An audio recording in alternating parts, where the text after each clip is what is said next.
साबिक रियासती वजीर डॉक्टर वी श्रीनिवास गौड़ ने आज मदीना मस्जिद के उस इलाके का दौरा किया जहां पर महकमे रेलवे की जानब से दीवार बनाई जा रही थी। मुकामी कारपोरेटर सैयद कलीमुल्लाह हुसैनी और दीगर BRS कायदीन के साथ उन्होंने इस इलाके का तफसीली दौरा किया, वहाँ आवाम से मुलाकात की, उनसे बात की।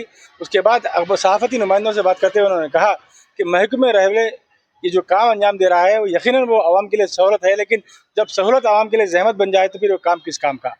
उन्होंने महकमे रेलवे के अहदेदारों से अपील की कि वो आवाम की सहूलत को मद्देनजर रखते हुए दीवार जहाँ से उठाई जा रही है वहाँ से 10 फीट छोड़कर दीवार उठाएं ताकि आवाम को आने जाने का रास्ता फराहम हो सके। अगर दीवार जहाँ पर महकमा रेलवे चाहता है अगर वहाँ से दीवार बनती है तो उस इलाके के तमाम घरों के लिए रास्ते बंद हो जाएंगे, जिससे आवाम को काफ़ी दुश्वारियों का सामना होगा। डॉक्टर वी श्रीनिवास गौड़ ने महकमे रेलवे पर जोर देकर कहा और हुकूमत से मुतालबा किया कि वो आवामी सहूलत को देखते हुए महकमे के जो मनसूबा है मनसूबे में तब्दीली लाते हुए 10 फीट जगह छोड़कर दीवार बनाने का उन्होंने महकमे से अपील की है। आइए नाज़रीन, उन्होंने मजीद क्या कहा है डालते हैं उस पर एक नज़र।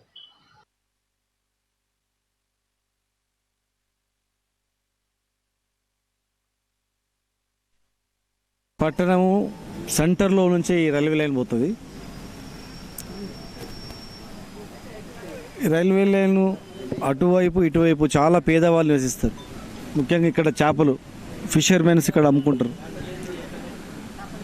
చిన్న చిన్న వ్యాపారాలు చేసుకునే వాళ్ళు, అటు హిందువులు ఇటు ముస్లింలు పేదవాళ్ళు పేద వర్గాల వాళ్ళు నివసిస్తారు. రైల్వే లైన్ డబ్లింగ్ లైన్ గురించి ఆ రోజు కేసీఆర్ గారు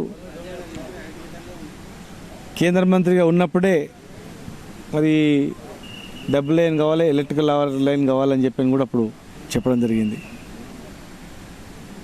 మరి ఈ ప్రభుత్వంలో పనులు చేస్తూ ఉన్నారు, సంతోషం.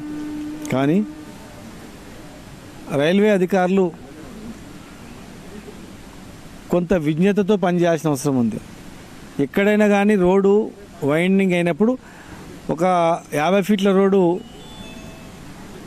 100 ఫీట్లు అయినప్పుడు అటు 25 ఇటు 25 సెంటర్ నుంచి సమానంగా తీసుకుంటారు. ఇక్కడ 9 ఫీట్లు తీసుకున్నారు, ఇక్కడ కూడా 9 ఫీట్లు తీసుకుంటే అయిపోతుంది.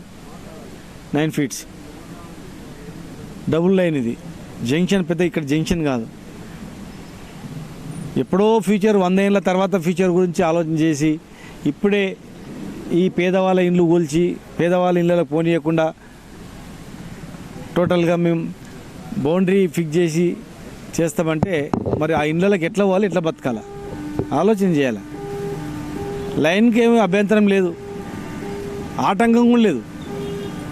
2 లైన్లు క్లియర్ అవ్వడానికి అవకాశం ఉంది.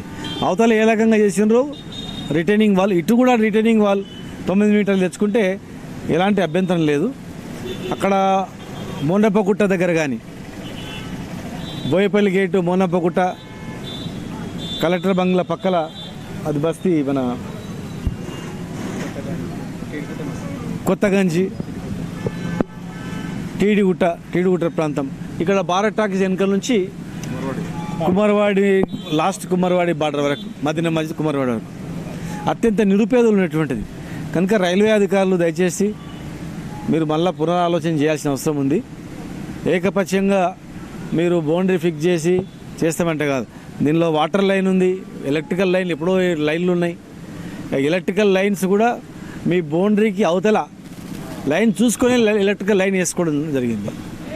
మీ లైను ఇబ్బంది కలగకుండానే వాటర్ లైన్ కూడా వేసుకోవడం జరిగింది. మీరు వాటర్ లైన్ కట్ చేసి పవర్ కట్ చేసి ఇళ్ళకి ఎవరు పోకుండా మీరు అడ్డం వేస్తే అసలు ఏం సాధించినట్లు, మీరు ఎవరి గురించి పనిచేస్తున్నట్ల? ఏమన్నా రైలుకు అడ్డం ఉందా, రైల్వే స్టేషన్కి అడ్డం ఉందా, లేకపోతే సెకండ్ లైన్ వేయడానికి ఏమైనా అభ్యంతరం ఉందా, ఏమైనా ప్రాబ్లం ఉందా? 2 లైన్లు వేసిండ్రు, పోతూనే వస్తున్నాయి. అనవసరమైనటువంటి రోడ్లు బంద్ చేస్తామంటే ఎట్లా? మీకు సెక్యూరిటీ కావాలంటే వాల్ పెట్టుకోండి, టోటల్గా 9 ఫీట్లు అటు ఎట్లుందో ఇటు 9 ఫీట్లు వాల్ పెట్టుకోండి. అంతేగాని పేద వర్గాలు అడిగేటోళ్ళు ఎవరు లేరని చెప్పి వీళ్ళని కూలగొట్టినా బంద్ చేసినా ఎవరు అడిగేటోళ్ళు లేరని చెప్పని ఈ రకంగా మీరు చేస్తే ఖచ్చితంగా మేము దీన్ని ఎదిరిస్తాం. ఇక్కడ కాదు, ఢిల్లీ వరకు వస్తాం. మేము ఢిల్లీ వరకు వచ్చి కొట్లాడతాం. మేము ప్రజల సహకారం లేదు, మీరు ఎట్లా పని చేస్తారు, చేయగలుగుతారా? అసలు పనిచేసి మీరు ఏం సాధించగలుగుతారు? దీనివల్ల కొత్త లైన్ వేస్తున్నాము, అవసరం ఉందంటే అది వేరు. ఏం లేని దానికి మీరు అనవసరమైనటువంటి పేద ప్రజలను ఇబ్బంది పెడతాంటే మేము చూస్తూ ఊరుకోం. 2002లో కూడా ఇదే విధంగా వచ్చారు. అప్పుడు మేము జీఎం దగ్గర పోయి మాట్లాడినాం, కొట్లాడినాం. ఇది పద్ధతి కాదు, పేదవాళ్ళు రోజు పొద్దుగా లేస్తే పని చేసుకొని బతికేటోళ్ళు వీళ్ళంతా. వీళ్ళు పోయి మళ్ళీ వేరే పోయి పోలేరు.